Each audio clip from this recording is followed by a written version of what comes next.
Hello, my name is Tamar Hudson and you're watching CTV Student News. The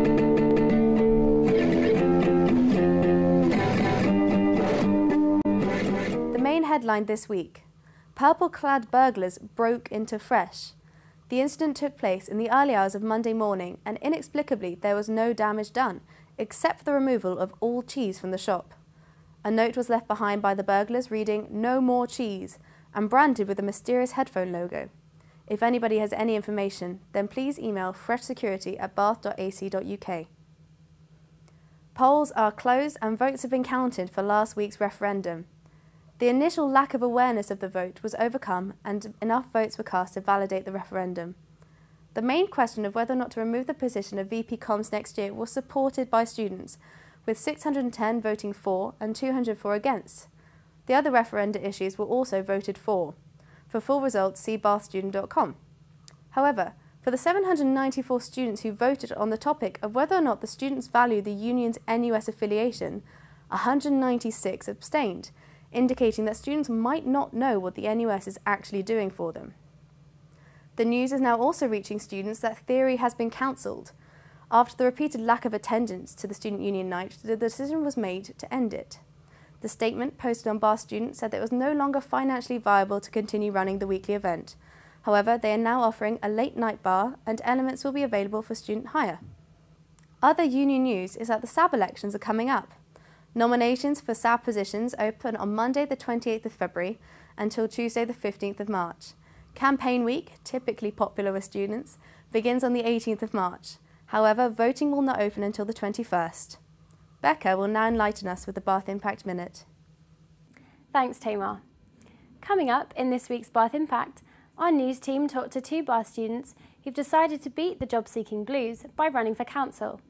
Hadley Roberts and Anthony Masters have announced themselves as candidates for two separate wards in Bath in the election which will take place on the 5th of May.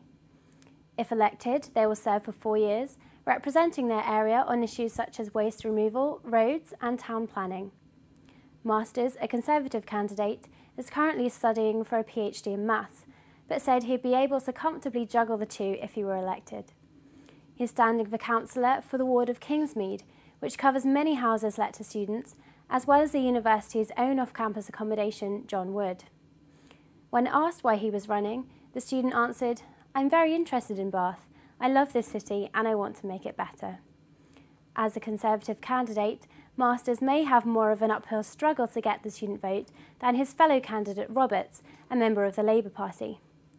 The final year European Studies and Modern Languages student, who is standing for election in the ward of Westmoreland, told Bath Impact, "I'm doing it because the opportunity arose and certain members of the Labour Party and students here encouraged me to go for it."